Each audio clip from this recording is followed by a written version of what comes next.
Hey guys, good morning. Welcome back to my channel Lipsnia's Lifestyle with a new another vlog. তোমাদের সকলকে জানাই good morning. তোমরা সবাই কেমন আছো? আশা করি সকলেই খুব ভালো আছো। তোমাদের ভালোবাসা আশীর্বাদে আমিও খুব খুব ভালো আছি। তোমরা নিশ্চয়ই আগের দিনের ব্লগটা আমার দেখেছো যে আমার আজকে অ্যানিভার্সারি মানে 27 জানুয়ারি।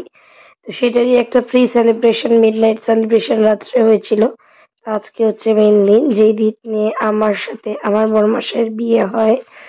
তো প্রায় দেখতে দেখতে ২ বছর কেটে গেল, যেটা ভাবলে আরো বেশি করে মানে ভাবছি যে এত তাড়াতাড়ি সময় কি করে চলে যাচ্ছে। মানে ২ বছর হয়েও গেল কিভাবে জানি, মনে হলো যেন এই জাস্ট কদিন হয়েছে আমার বিয়ে হয়েছে। তো যাই হোক, এদিকে দেখো আমি এদিকে সমস্ত ঘর ক্লিন করিয়ে বিছানার চাদর গুলো চেঞ্জ করে নিলাম। আজকে কোনো লোকজন আসার ব্যাপার নেই, কিন্তু তবুও ঘরটা আজকে একটু ক্লিন টিন করে নিয়ে পুরো চাদর পাল্টে নিলাম, আর বাকি যেগুলো অগোছালো আছে সেগুলোকে গুছাচ্ছিলাম। তো গুছিয়ে টুছিয়ে নিয়ে আমি চলে গেলাম কিচেনের দিকে। কিচেনে গিয়ে এদিকে আমার পুকুর জন্য খাবার রেডি করছি, কারণ পুকু উঠে গেছে, ও খাবে। আর এদিকে দেখো মা চা করছে আর সকালে জলখাবার মানে ব্রেকফাস্ট যা আছে সেগুলো রেডি করছিল। আর এদিকে আমি বসে গেছি পুকুকে খাওয়াতে, কারণ সে উঠে গেছে আর তারপরেও তার খিদেও পেয়ে গেছিল আর এত জোরে জোরে সে কান্না করছিল, জাস্ট বলার মতো না। তো তাই জন্য আগে তাকে খাইয়ে নিলাম, আর মা ওদিকে সমস্ত জলখাবার প্রিপারেশন নিচ্ছিল, কারণ সবাই জলখাবার খাবে, প্রায় অর্ধেকের খাওয়া হয়ে গেছিল। তো মাঝখানে হঠাৎ করেই পাপা চলে আসলো। পাপা চলে আসার পরে আমি ওকে পাপার কাছে দিয়ে চলে গেছিলাম একটু কাজ করতে। তো তারপরে দেখো এদিকে ভাই চলে যাবে বলে ভাইয়ের জন্য একটু ছাতু গুলে দিচ্ছিলাম। আর এই যে আমার মহারাজা, উনি স্নান করবে, তাই ওনার ঠাম্মির কাছে উনি তেল মাখছিল। তো তাকে স্নান টান করিয়ে দিয়ে বাবার সাথে নিচে পাঠিয়ে আমি নিজে স্নান করে নিয়েছি। করে এদিকে দেখো শাড়ি টাড়ি পরে আমি পুরো রেডি। হয়তো ভাবছো সকালবেলাতেই এত সাজগোজ কেন? অ্যাকচুয়ালি সাজগোজ সেরকম কিছু না। আমি আগের বছরও একটু সেজে গুজে শাড়ি টাড়ি পরে ছবি দিয়েছিলাম, আজকেও তাই। আমরা একটু যাচ্ছি আমাদের বাড়ির সামনের যে মন্দিরটা তোমরা দেখো, শিব মন্দির, তো সেখানে পুজো দিতে, প্রতিষ্ঠিত আমাদেরই মন্দির এটা। তো দেখো পুজো টুজো দিয়ে এসে দেখি মায়ের এদিকে সব রাতের রান্নার অ্যারেঞ্জমেন্ট চলছে, ফুলকপি মাছ, তারপর এদিকে লাউ ঘন্ট, এদিকে হয়েছিল ভেজ ডাল, আচ্ছা আর হয়েছিল কুমড়ো ভাজা আলু ভাজা, যেটা দুপুরের খাওয়ার জন্য। এখানেও ডালি ছিল যেটা আমাদের দুপুরের জন্য ছিল। আর এদিকে ছিল মেইন একদম শো স্টপার আমাদের এই আজকের অনুষ্ঠানের মাটন। তো যাই হোক, তো আমি এদিকে দেখলাম যে মা যখন রান্না বান্না সবই করছে, আজকে আমাকে কিছুই করতে দেয়নি। তাই ভাবলাম তাহলে পুকুকে গিয়ে আগে আমি খাইয়ে দিই। খাইয়ে ওকে ঘুম পাড়িয়ে দিলে অনেকটা রিলিফ। তো ওকে খাইয়ে ঘুম টুম পাড়িয়ে দিয়ে আমি এদিকে নিজে বসে গেছি খেতে। মা মাটন করেছিল, মা বলে 1 পিস মাটন দিয়ে এখন ভাত খেয়ে নে, বাকিটা রাতে।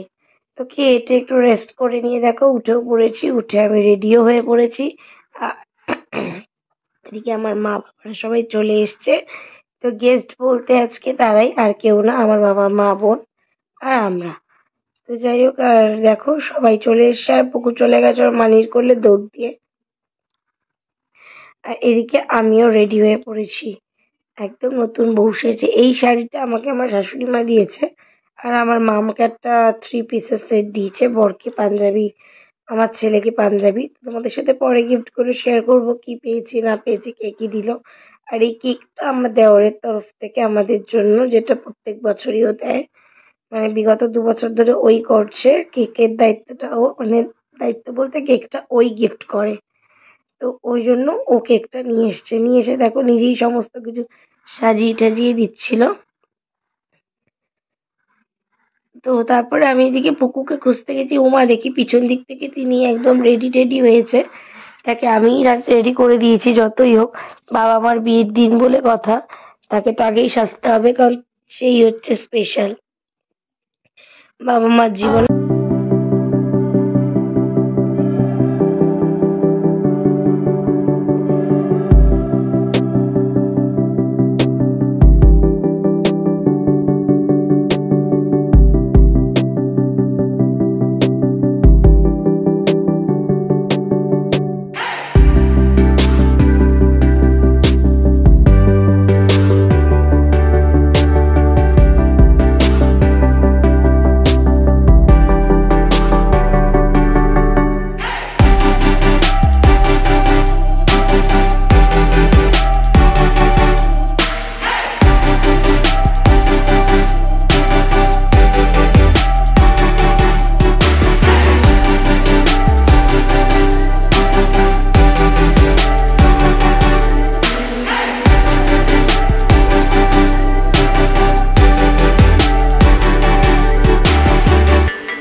Almost done. আর আমি নিজে বসে গেছি একটু কেক খেতে, খিদে পেয়ে গেছিল।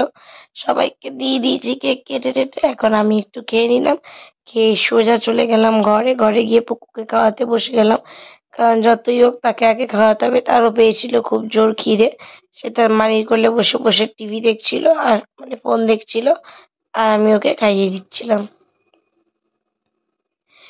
তো দেখো, এদিকে অলমোস্ট আমার খাওয়ানো প্রায় ডান, কিন্তু সে এতটাই দুষ্টু আর কি। যাই হোক, তো খাওয়ানো কমপ্লিট হয়ে গেছে।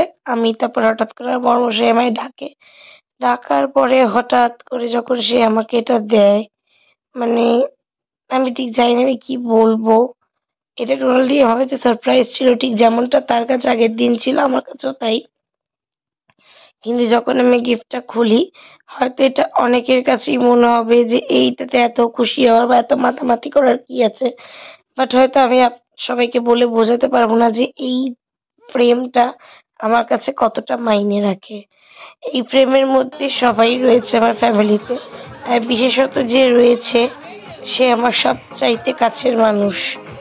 তো যাই হোক, তাকে নিয়ে একটা ছোট্ট ফ্রেম বন্দি যে সে এত সুন্দর করে করেছে, আর সেই ডেটটাকে হাইলাইট করে, এটা আমার ভীষণই ভালো লেগেছে।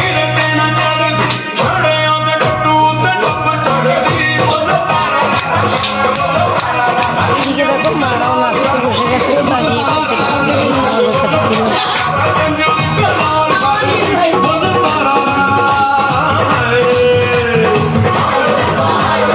ওরা কোনো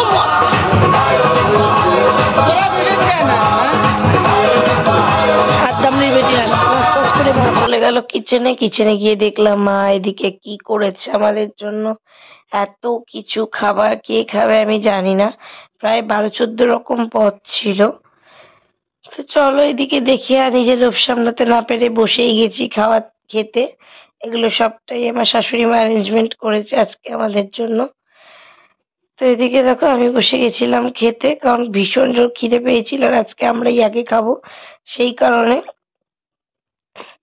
আর সবচেয়ে বেটার, সবচেয়ে মানে ভালো হয়েছিল মাটনটা, মানে যেটা এতটা সফট হয়েছিল যে বলার মতো না। তোমরা নিশ্চয়ই দেখেই বুঝতে পারছো, হয়তো তোমরা ভাববে আমি কি কোনো রকম ইয়ে করছি, মানে কি বলে আর কি, প্রমোশন ভিডিও, বাট না, ভীষণই ভালো হয়েছিল, তাই জন্যই তোমাদের সাথে শেয়ার করলাম। তো এদিকে পাপা বাবা সবাই খেতে বসে গেছে, আর আমার মহারাজকে নিয়ে আমিও চলে গেছি খেতে খাওয়াতে, কারণ তার খুব জোর ঘুম পেয়ে গেছিল। খিদে পায়নি, বাট ঘুমটা খুব জোর পেয়ে গেছিল আসলে, এতটা তাড়না সে করেছে আজকে, সেই কারণে। কারণ তার বাড়িতে আজকে সবাই এসে, সে ভীষণই আনন্দ করতে ব্যস্ত ছিল, সেই কারণে। তো আমার আজকের ব্লগটা এই পর্যন্ত। ভালো লাগলে অবশ্যই like, comment, share and subscribe করে দিও। আর তোমরা সবাই ঠাকুরের কাছে প্রার্থনা করো যাতে সারা জীবন এই একই রকম ভাবে আমি এই দিনটাকে সেলিব্রেট করতে পারি, আর খুশির সাথে, আনন্দের সাথে প্রত্যেক বছর যেন এই দিনটা আমার জীবনে ফিরে ফিরে আসে। তোমাদের সকলের ভালোবাসা ও আশীর্বাদ আমি চাইলাম। তো বাই বাই।